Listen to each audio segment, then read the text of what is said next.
everyone, and welcome to today's webinar, Cracking the Code, Analysing mRNA and sgRNA with Advanced Enzymes, Mass Spectrometry and Informatics. My name's Nick Pittman. I'm the Marketing Manager for the Global Biopharma business at Waters, and it's my pleasure to host today's session. Now, it's fair to say that our industry is innovating quickly. It's not that many years ago that it was accepted that the filing of a new vaccine or a therapeutic would take about 15 years. Of course, the COVID pandemic and associated vaccine development have surpassed and changed all of our expectations around this. But as the biopharmaceutical community explore newer molecules, so that creates new challenges. For example, the analytical challenges posed by a continually evolving therapeutic modality pipeline. So how do we manage this? Well, at Waters, we work closely with our customers and our collaborators to understand those challenges, and our application and development scientists are continually developing new and better dedicated tools for the new generation of biological modalities, meaning that users can partner with us to routinely examine different types of RNA for assessment and control of key product attributes, and ultimately that allows people to deliver on those changing industry expectations. So this webinar describes just that, and I'm very excited to show you the great work that's been going on in recent months in the field of RNA analytics. Now, before we start, I'm just going to briefly describe the console we're going to use today. On the right, we have our Q&A box, and while you won't be able to use your microphone during this webinar, that doesn't mean that we don't want to hear from you. So please use this to ask any questions for our Q&A session at the end of the presentations.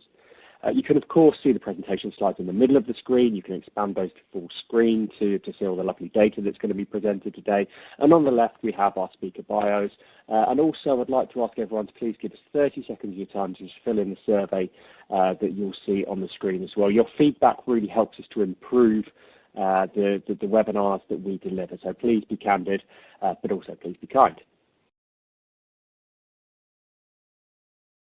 So during the webinar today, after this quick introduction, I'm going to hand over to my colleague Christian. He's going to talk about a comprehensive set of tools for LC-MS analysis of large RNA molecules, specifically highlighting some recent solution launches from the Waters stable that I think you'll be very excited to hear about. And then we're going to hand over to our customer presenter, Dr. Thomas Meneteau from Quality Assistance. He's going to give his perspective of the implementation of those solutions as well. And then we'll have plenty of time at the end for your questions, so please do keep those coming in throughout these presentations. So our first speaker today will be my colleague Christian Reedy. He's a Principal Product Manager based in our Milford, Massachusetts headquarters. He's been at Waters since 2018, having achieved his bachelor's in chemistry at the University of Arizona. His previous position at Waters was as a chemistry account manager covering biotech labs in the Boston area. But in his recent role, he has been working to tackle the challenges of developing LC-MS solutions for nucleic acid characterization, and that's exactly what he's going to talk about today during the webinar. Now, for the main part of the presentation, I'm very excited to introduce Dr. Thomas Meneteau from Quality Assistance in Belgium. Thomas has been at Quality Assistance since 2001. Previous to that, he achieved his PhD from the University Paul Sabatier in Toulouse, and his postdoc position was at University College London, working on DNA repair complexes using native mass spec and cross-linking mass spec. Since joining Quality Assistance, Thomas has been working on the development of LC-MS methods for the analysis of biomolecules. So we're really excited and privileged to have him speaking for us today. But before we hear from Thomas, I'm going to hand over to my colleague Christian to talk to us about the exciting new product solution launches from Waters.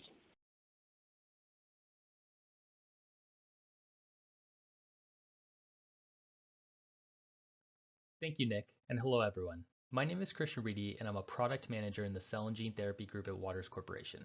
Today, in collaboration with Quality Assistance, we will be discussing new tools for characterization of RNA therapeutics.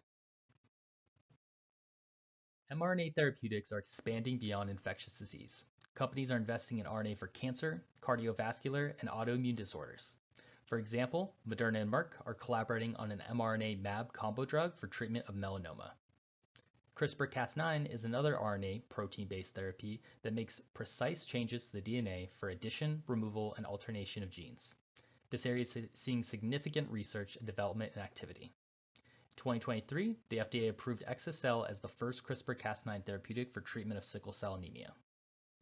There is also additional pathways for RNA therapeutics with protein replacement and mRNA-based CAR T therapy. As these modalities get larger and more complex, the availability of new analytical tools are necessary to accelerate the development of these critical therapeutics. For this discussion, we will focus on two types of long RNA. Single guide RNA used for CRISPR-Cas9 gene editing, which is typically 100 nucleotides in length. mRNA for vaccines can be thousands of nucleotides long. Manufacturers must monitor molecular structure, sequence, heterogeneity, and impurities of the final product. A number of critical quality attributes are listed here. LC-MS is an analytical tool commonly used to measure a number of these attributes. Digestion is performed with an enzyme to break long RNA into smaller, more manageable size for detection. In 2023, Pfizer published a paper highlighting a comprehensive oligomapping workflow for digestion of their mRNA vaccine, Comirnaty. Pfizer utilized RNase T1 for enzymatic digestion and were able to achieve approximately 56% unique sequence coverage. Excluding the poly-A tail oligonucleotides, all oligos were identified with MS with fragmentation matching. Oligomapping involves the enzymatic treatment of a nucleic acid to produce smaller digestion products. The goal is to confirm identity, purity, and perform modification mapping of the RNA. Impurities can include sequence errors or truncated RNA from incomplete transcription or synthesis. Ion pairing reverse phase with HFIP and alkylamine-based mobile phases is commonly employed for separation on a C18 column. As we will see, digestion of long RNA can produce many peaks, which can be challenging to separate chromatographically. Informatics and data processing is also critical to streamline data interpretation. Manual interpretation of mRNA oligomaps can take days, if not weeks. An endoribonuclease is an enzyme that cleaves internally within the RNA at the phosphate backbone. Here we're showing the crystal structure of MC1, one of our new enzymes for RNA digestion. The triangle denotes the region of binding and cleavage. We will refer to the enzymes listed here as RNases throughout the presentation. Both enzymes, Rapizyme MC1 and Rapizyme Q-sativin, are considered endoribonucleases in the RNase T2 family. The schematic here is an example of an enzyme digesting an RNA strand at a specific location designated by the bulging backbone in the RNA. In this case, we're highlighting dinucleotide specificity. The result is a smaller RNA product. The end where cleavage occurs can have different phosphate products depending on the enzyme's digestion properties. Not all enzymes behave the same. In fact, while we're listing different endonucleases here, they all have varying specificities and create different products during cleavage. Perhaps most common is RNase T1, which cleaves at the 3' end of every guanosine residue, creating 3' end linear phosphate products. RNase 4 cleaves at uridine, followed by adenosine or guanosine, creating cyclic and linear phosphate products. Rapizyme MC1 targets the 5' end of uridine for cleavage. Rapizyme Q-sativin targets the 3' end of cytidine. Both generate predominantly cyclic phosphate products. Let's take a closer look at Rapizyme RNase's specificities. Let's take a closer look at our primary cleavage points. We're denoting the 5' end and 3' end direction for an RNA sequence. For MC1, when A is followed by U, we see a high tendency for cleavage. Same with U to U and C to U. We describe this as having a 5' end uridine specificity, because once it's cleaved, we have a high abundance of 5' uridine products. Notably, G to U cleavage is not observed. The same for Q-sativin, except our specificities are C predominant, C to A, C to U, and C to G.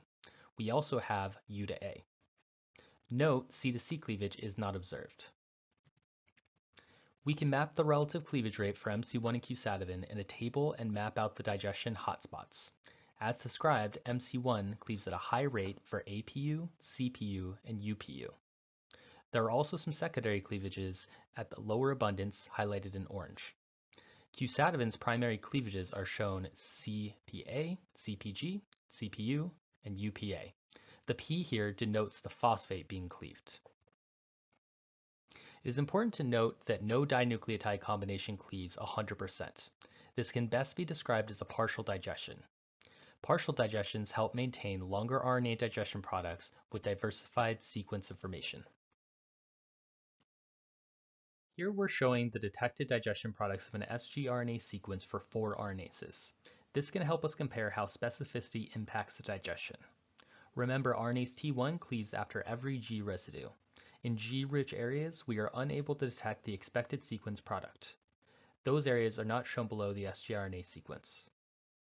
RNase 4 shows 2 products as it generates both cyclic and linear phosphates at a high abundance.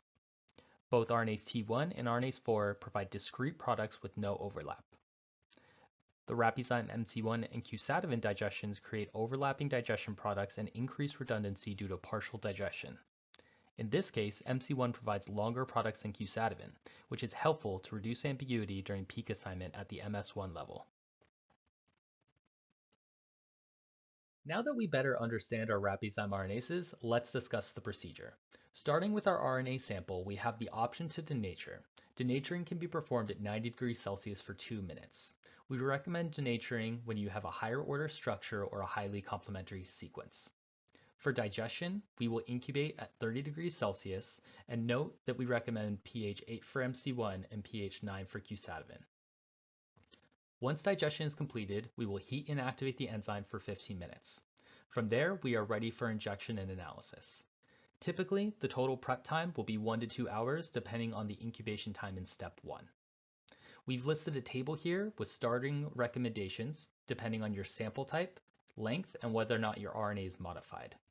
Thomas will show us in the next section considerations on how to figure out the optimal digestion procedure based on time and enzyme units for your sample.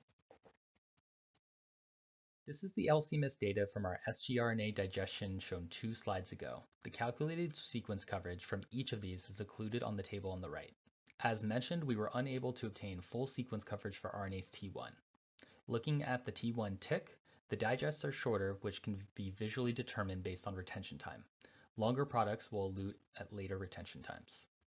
We noted the signal for RNase 4 was lower than the other RNases due to the generation of multiple phosphate products. The column load was equivalent between each injection. For Rapizyme MC1 and Q-Sativin, we see a nice balance of high signal in addition to longer digestion sequences. Why is having longer digestion products so important? Let's compare the digest length, x-axis, to the y-axis on the left, which shows the number of identical sequences detected. We can see as the digestion product length is very short, the number of ambiguities, or sequence isomers, increases substantially. Sequence isomers can be very difficult to differentiate, a burdensome development for MS users trying to characterize their molecule. The optimal target zone is 10 to 25 nucleotides in length, providing LC-MS amenable molecules with unique masses. This region works best for a variety of mass spec systems. A pH study was performed to determine the optimal pH for MC1 and Q-Sativin in ammonium acetate. Based on the results, pH 8 is optimal for MC1 and pH 9 for Q-Sativin. Not only do these pHs preserve our high on-target specificity, but they also result in the longest digestion products compared to lower pHs. This helps us achieve digest in that 10 to 25 nucleotide regime. For this study, the average nucleotide length for MC1 was 19.5 and for Q-Sativin was 18. In addition to our Rapizyme RNases, we will also be launching map sequence for streamlined data interpretation for oligo mapping workflows. This end-to-end workflow covers sample preparation, LC-MS analysis, and data processing. Sample preparation can use any number of commercially available RNases previously discussed. LC-MS analysis is performed using systems such as the BioAccord or Xevo G3 QTOF. Data processing uses the new Map Sequence app, but also takes advantage of 2 micro apps which customers can access free of charge. Let's take a look at the Map Sequence app. First, in mRNA cleaver, we will add the RNA sequence, enzyme used for digestion, and other parameters such as miscleavages. mRNA cleaver will generate a list of in silico predicted digestion products. Map sequence takes these predicted fragments and confirms which ones were detected in the sample, filling in the sequence map. Coverage viewer on the right then plots a visual map to show what parts of the sequence were detected, ambiguous, or missing. A sequence coverage is reported. Next, we'll take a look at a few high-level application examples. I'm not going to delve too deeply into these as quality assistance will provide a more comprehensive breakdown for method development. Here's an example of an sgRNA sample digested with Rapizyme MC1. We've listed the sequence below and are highlighting the modified termini in the hairpin structure. After analyzing, the sequence coverage was determined. Confirming modifications in identity of sgRNA is necessary to ensure stability, compatibility with the Cas protein, effective delivery, and to reduce off-target effects. On the top left, we showed an example of mRNA being digested with Rapizyme MC1. The structure highlights the 5' cap in the poly A tail. Analysis was performed using a traditional IPRP method. You can see that the mRNA digest chromatogram is very busy. The sequencing region has a wide range of nucleotide products of varying length. This area also includes a 5' cap. The poly A tail is the longest part of the sequence and elutes at the end of the chromatogram. The poly A distribution can be further investigated in our intact mass app. Thomas will present on this workflow in more detail. Another important workflow is the 5' capping efficiency. This is often performed with an affinity hybridization probe to purify the 5' cap away from other mRNA digestion products. The 5' capping probe is comprised of a 7-methylguanosine, triphosphate section, and a modified A or G base.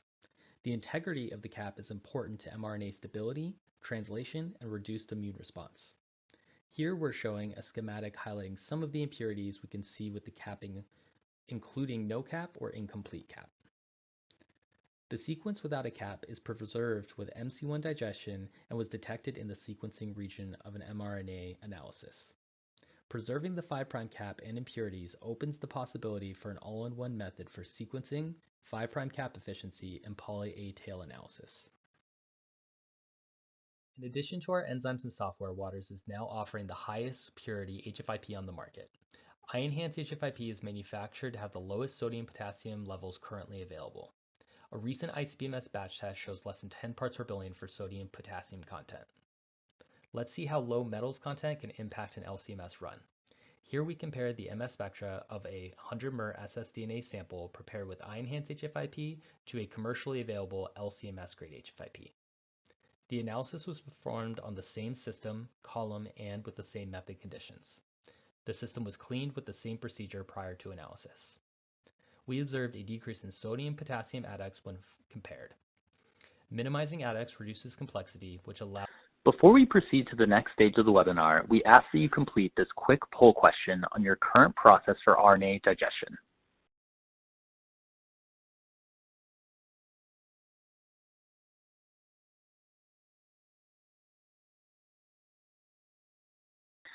Thank you. Without further ado, I'm excited to introduce you to our key collaborator, Dr. Thomas Menito. Thomas is an R&D scientist at Quality Assistance, and his focus is in development of LC-MS methods for biomolecules. Today, Thomas will be presenting his work on RNA digestion for single-guide RNA and mRNA analysis. Over to you, Thomas.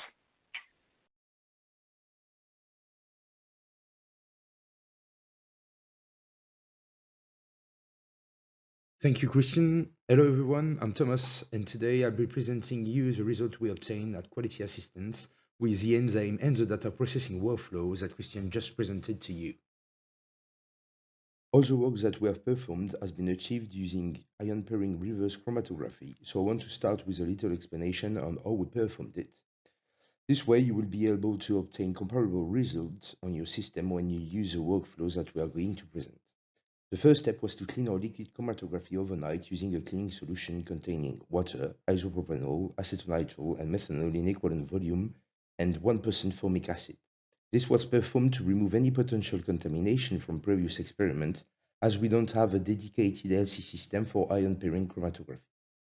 We also choose to use ultra-pure solvent to limit the number of adducts. As Christian told you earlier, water released a new ionized HFIP, which contain less metallic ions, so you'll observe less adducts compared to other HFIPs.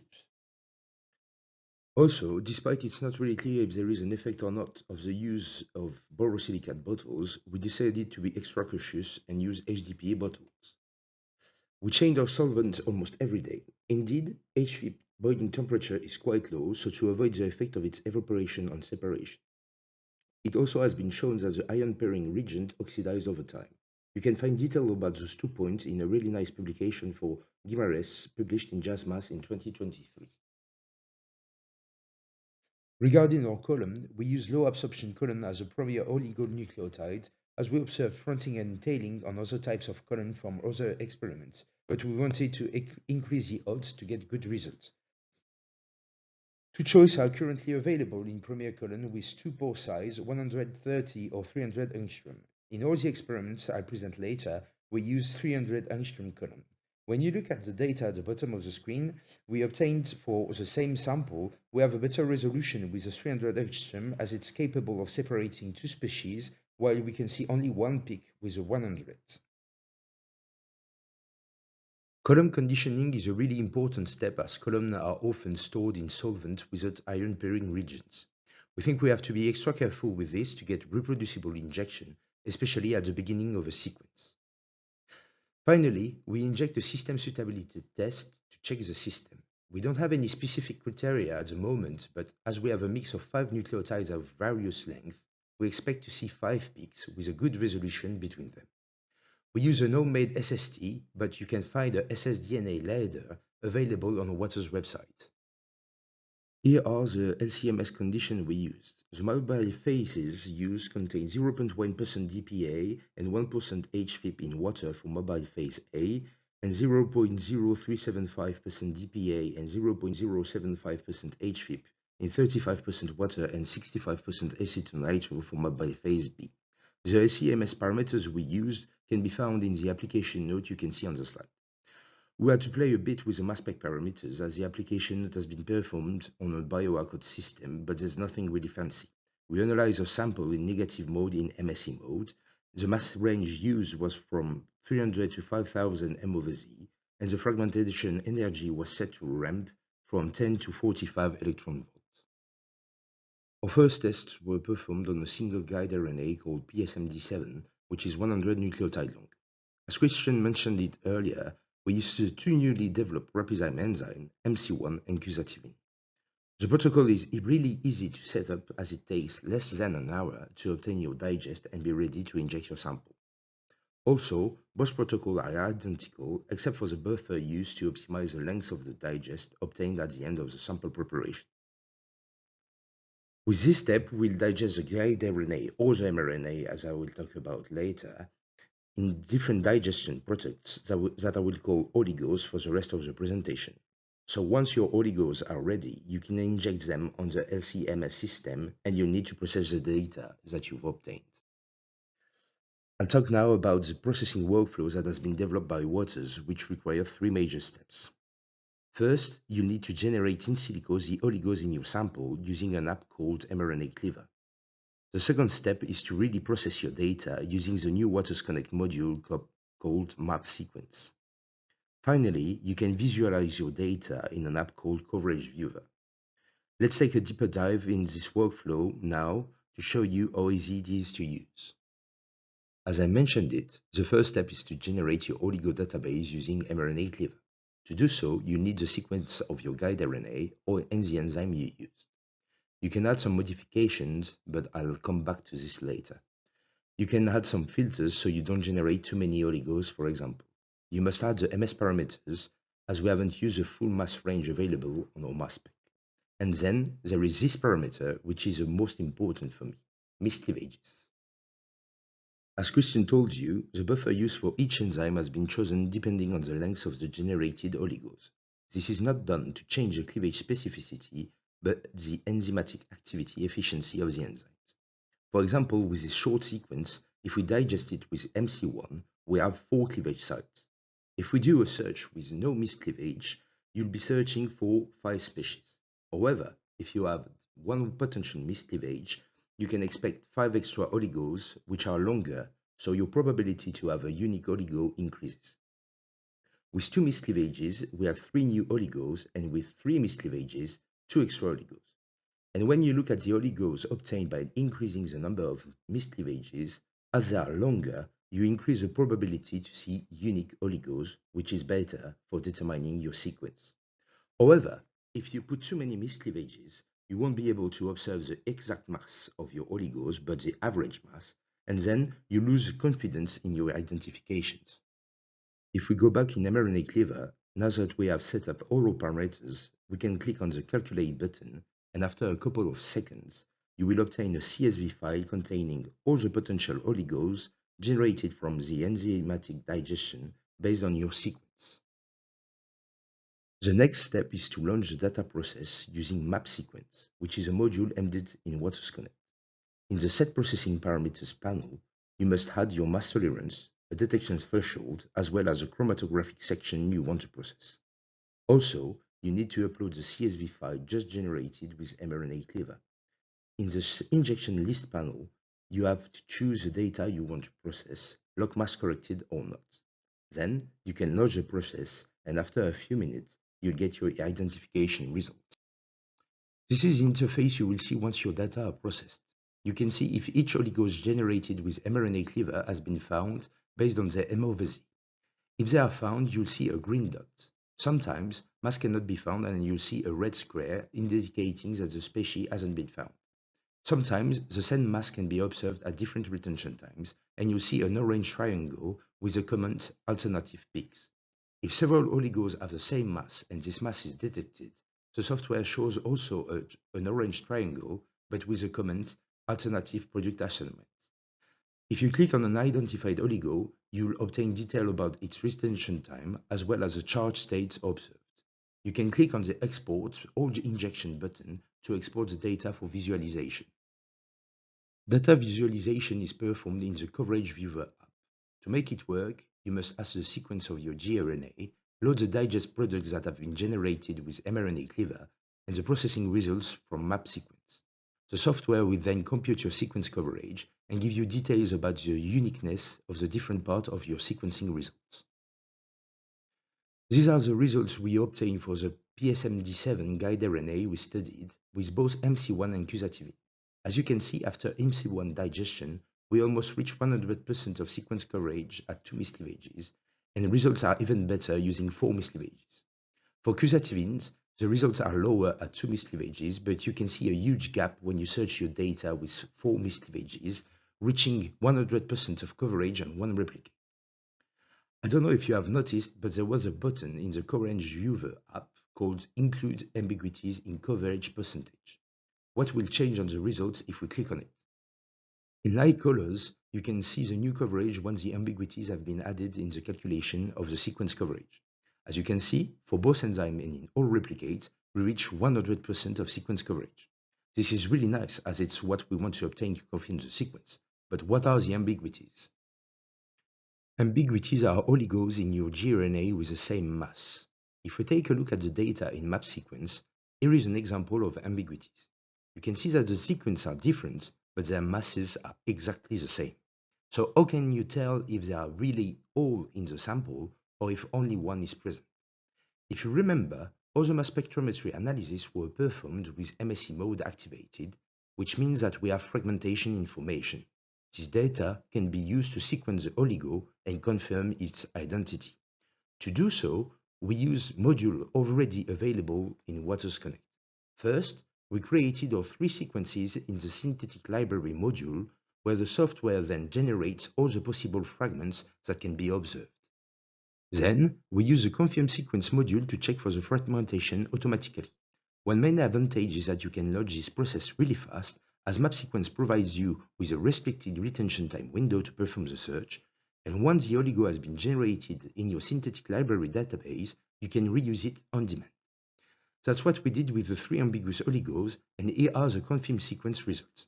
As you can see, for the 3 of them, we have 100% of oligo coverage with nice fragmentation ions identified. This means that the 3 oligos are present in the sample, but they are correlating at the same retention time. Once ambiguities like I've just shown you have been resolved, it's possible to go back in the Coverage Viewer app to increase the normal sequence coverage. Indeed, when you look at the table on the bottom left of the screenshot, there is a column entitled Sequence Confirmation. You can tick the box for the ambiguities that have been resolved, and this will recalculate the sequence coverage. This feature is really interesting, but this means that your ambiguous data must be semi-manually curated to include them in your final sequence coverage values. We have a modified equivalent of the PSMD7 guide RNA where the 3 first and 3 last nucleotides are modified with 2O-methylation and contains phosphorothioate bonds. What we did is we spiked 5% of this modified guide RNA into the standard PSMD7 guide RNA and see if we could identify some oligos presenting the modification. Once injected, we can see differences between the total ion chromatograms of both samples. We first focused on the modification at the 5 terminus of the guide RNA. We generate 2 mRNA cleaver CSV files and we added the oligos specific for the modification into the standard guide CSV. Then we launched the process with map sequence and here are the results. As you can see, both species are identified and you can see as expected a difference in terms of response between them. We went then in confirm sequence module to confirm the sequence of the modified oligo and you can see that we obtained 100% coverage with fragment ions. When we look at the 3 terminus modification using the same approach as that I presented, we only identified the standard oligo. When you look at the intensity of standard oligo, you can see it's really low. Indeed, one of the cleavage sites of MC1 is between 2 uridines, and as you can see, this part of the guide RNAs contains only uridines. To go further, we injected the digested modified guide RNA and checked if we could see the modified oligo. As you can see, map sequence identifies it, but its intensity is really low too. We went into the confirm sequence module and confirmed its sequence. As map sequence gives you the elution time of each oligos, we use the one retrieved from the injection of the modified guide RNA to try to search for it in the spike sample using the confirm sequence module. As you can see, the fragmentation is poor, but this is due to already low abundancy of the spike and its digestion by MC1. I think we show you nice results for guide RNA, but we are also all interested in bigger species, especially in mRNAs. As I told you, guide RNAs are only 100 nucleotides long, making them not really complex sample, as you can see on the total ion chromatogram at the top. More challenging samples are mRNA, which can have ranges from a few hundreds of nucleotides to more than 10,000 nucleotides long. At the bottom, you can see the total ion chromatogram of Cas9 mRNA, which is 4,521 nucleotides long. As mRNAs are longer than guide RNA, we had to optimize the sample preparation workflow to be sure to generate oligos with length of interest. To do so, we use the Cas9 mRNA, which is 4,521 nucleotides long, and it contains a poly-A tail of about 130 adenosine. It is capped with Cap1, and all the uridines have been replaced with methoxyuridines. We tested 3 different of both MC1 and quizartinib to digest 6.7 picomoles of mRNA, 150 units, 300 units, and 450 units. We incubated the reaction mixture either 30 minutes, 60 minutes, or 90 minutes at 30 degrees.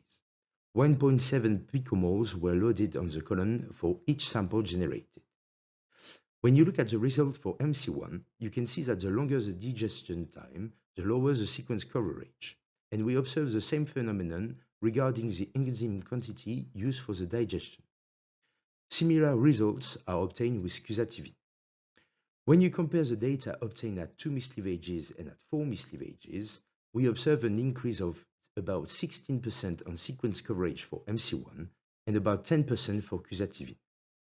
Based on these results, the conditions we used, which are the same as for the guide RNA, are going to be 150 units for 6.7 picomoles of mRNA and 30-minute digestion.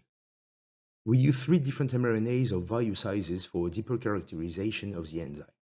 Cas9 mRNAs that are already presented, Fluke mRNA, which is 1,922 nucleotides long, and EPO mRNA, which is 859 nucleotides long.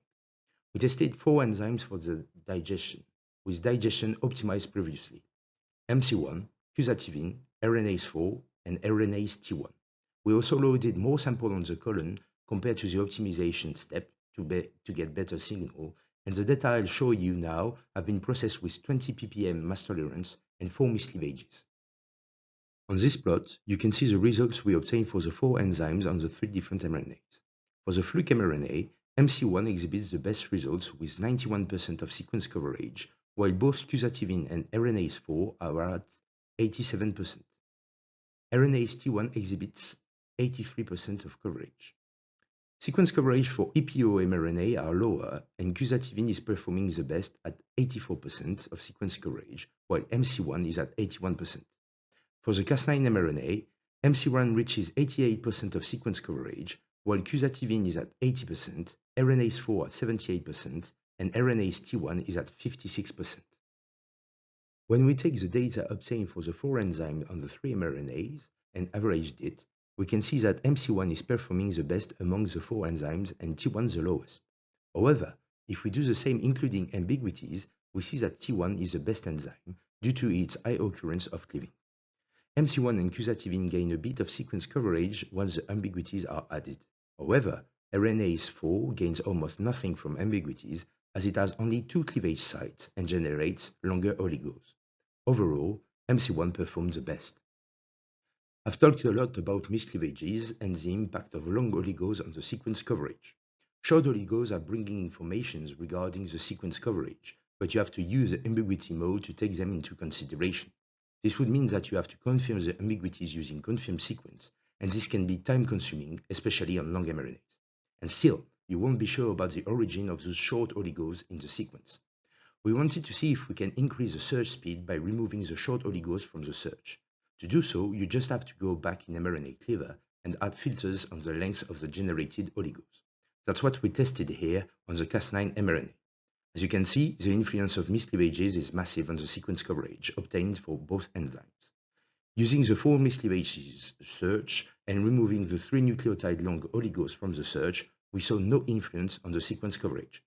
No effect was observed until we removed the 5 nucleotides long oligos, where we lost only 0.1% of sequence coverage, and up to 0.8% when the 6 and 7 nucleotide long oligos were removed. Short oligos are not useful for coverage if we use high values of miscleavage. We can also use the data obtained to determine the poly-A length heterogeneity. A poly-A of approximately 130 adenosines is expected for the Cas9 mRNA we've been working with.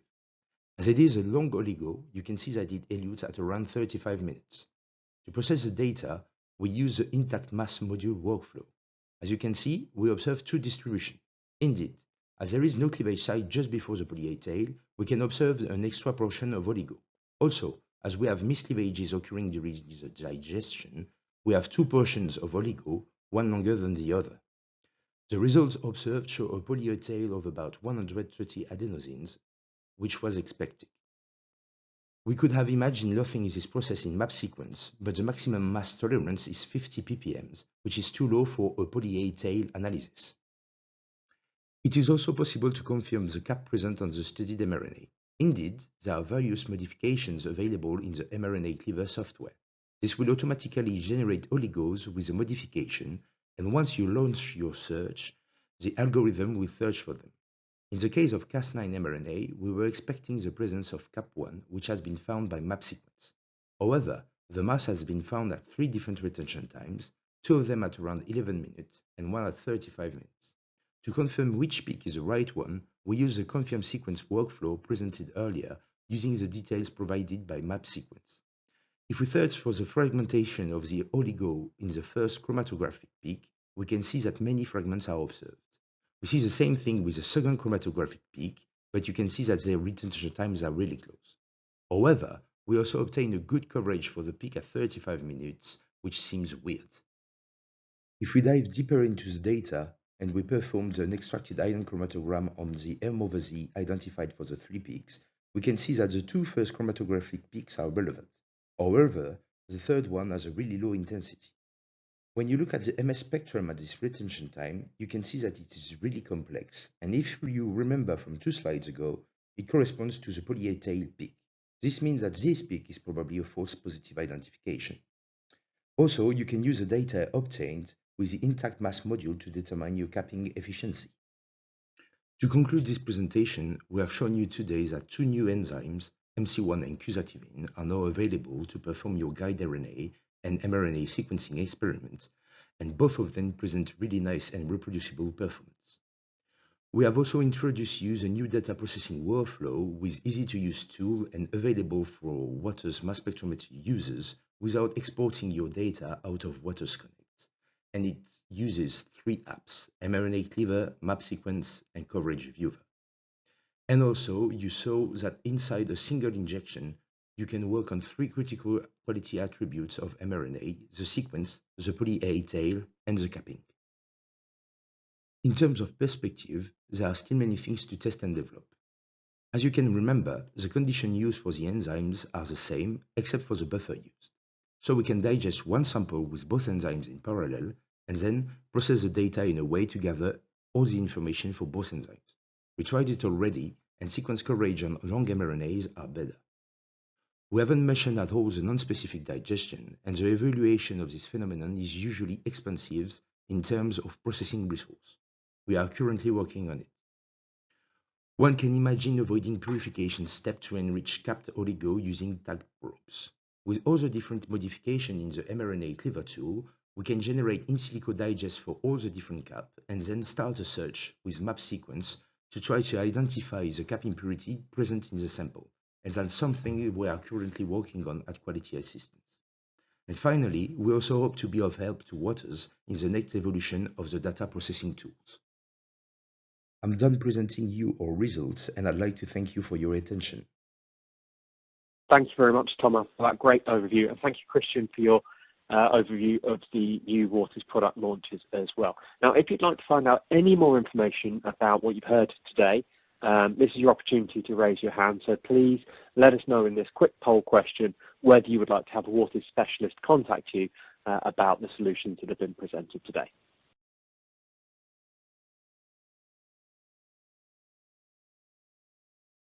Okay, thank you very much. Now, there's going to be a very short pause as we move over to our Q&A section, and we'll then be able to work through all of the questions that have been submitted today.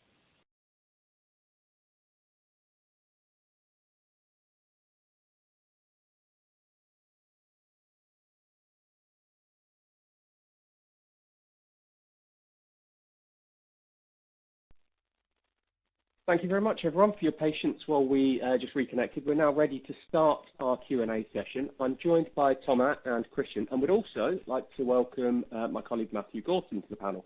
Matthew is a principal product manager and looks after the Map Sequence app. So I can see we've got a few questions coming in, but please do keep those coming in using the Q&A box that you will see on your screen. Okay, so let's go through some of these questions. And we're going to start off with the first question that came in, which is, I think, probably for Thomas, and that is, how long does the processing step last? So it depends on the number of injections you're processing at the same time, but usually with my 50-minute gradient with 3 injections processed at the same time, it was less than 10 minutes. Okay, so that's pretty quick then. Yeah, definitely. Brilliant, thank you.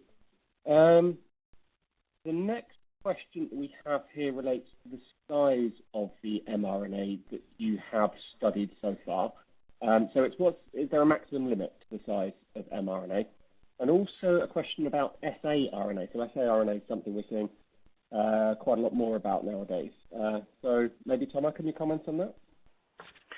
So for the moment, what I've tested is a Cas9 mRNA, which is 4,500. But I think sRNA is completely feasible, even if some of them go up to 12,000 nucleotides long. I think my advice would be to just increase the gradient, so you decrease your complexity at a similar retention time. So this way, it will be maybe longer for the process, as you will have more data, but it will be easier for the software to detect all your species. Okay, so the principle being to pull them apart as well as you can chromatographically to give the software sort of the best chance to be able to confirm those assignments. Am I understanding that right? Yes, exactly. Okay, perfect. Brilliant. Thank you, Thomas. The next question, does the map sequence software allow the use of MS fragmentation to confirm ambiguous peaks? So obviously we saw from Thomas some of the work on the confirmed sequence out there, but maybe this is one for you to comment on that. Yeah, sure. Thanks, Nick. Yeah, absolutely. And I think as Thomas quite eloquently demonstrated and presented, yes, you can use the confirmed sequence Waters Connect application to perform a fragment ion analysis of the digestion product precursors. So I think that's certainly more feasible for the shorter sequences, and for longer sequences, we have the ability to still do that with confirmed sequence, but we also are able to transfer our data for third-party software connectivity, if that's something that you want to do. But it's also worth keeping in mind that what we have now with map sequences is a stepping stone on the way to our next release, which is plans to have MS2 and MSE data support, and all contained within the Waters Connect environment. So yeah, we'll have full functionality on the way very, very soon. Brilliant. Thanks, Matt. I guess this is the world we live in, right? Everything's always progressing, everything's always developing, and yeah, let's watch this space, right? Brilliant. Thank you. Okay, so we have another question I think we'll probably pass to Thomas, and that's about saRNA analysis up to 14 kilobases, making 100% coverage. So besides a more detailed gradient, are there any other considerations? What else could be needed there? I think you would have to re-optimize your digestion conditions too, because it's more than 3 times longer than the one I've studied already. So yeah, I think reworking on digestion time, quantities of enzyme used, and maybe the quantities that you will inject on the mass spec to be sure to see even low abundant species. Some good considerations there. Thank you, Thomas. So the next question that we have, maybe this is one for Christian. It's specifically about the enzymes, and it's their use for RNOmic research. Any thoughts about that, Christian? Yeah, that's a great question, Nick. So we absolutely see the possibility for these enzymes and their unique specificities to be utilized in the RNA-omics research areas, so enhanced structural analysis and studying new modifications. Excited to see new interesting applications come from there, either with Waters or key collaborators, so more on that to come. Brilliant. Thanks, Christian. I know we're always partnering with people to sort of find out new applications or exciting potential applications for all of our solutions. We have another question. This is during mRNA IVT synthesis, the short byproducts are generated. Yep. Are you able to analyze these? Does anyone want to offer a question, an answer on that? Yeah, I can have a stab. So if we're talking about impurities, is that what we're talking about here as byproducts? I would suggest so. Yeah. Yeah. So yeah, absolutely. So we have workflows using the intact mass application to identify, or also a unify workflow as well to identify the impurities. And then if you want to go further, and they are synthesis impurities, so they are actually parts of mRNA, then you could use confirmed sequence to confirm the sequence of those as well. So yeah, we have options. Brilliant, thanks, Matt. And all of those apps fit then within the Waters Connect informatics structure, I guess, right? They do, yeah. Nick, do you mind if I add in some to that as well on the enzyme side? Of course. Yeah, I don't want to get too into the weeds, but we do, as we had noted, preserve the cyclic phosphate when we digest with the rapizyme RNases. We've seen with some other RNases that you can get some phosphatase where it clips off the phosphate at the end completely. So if those IVT impurities are, say, truncated and don't have a phosphate at the end, these rapizyme RNases can actually preserve those impurities, make sure that your RNase is not actually creating basically a clip phosphate at the end. So again, more interesting application work to come from there, but we're very intrigued at looking at IVT synthesis and short byproduct impurities. Brilliant. Nice insight there. Thanks, Christian. Okay, I'm just looking through the question list. I think we've covered everything there, but if anyone else does have any questions, then please send them in. We're always very happy to follow up afterwards. The other thing I would say is that we have some contact details and a web link on the slide that you should be able to see on your screen now. So more information is available. Please do reach out, and we'll always be happy to help. So if there are no more questions coming in, then I will wrap up the session. Please do remember to fill out this survey so we can continue to provide these high-quality webinars in the future. Just remains for me to say thank you to you, the audience, for taking the time out of your very busy schedules to join us, and say a big thank you to our panel and our presenters, and particularly Thomas for sharing his work with us today. So I wish everyone a good rest of the day. I hope you will join us at a future webinar or a future seminar, or maybe even, who knows, an in-person event. So thank you very much, everyone.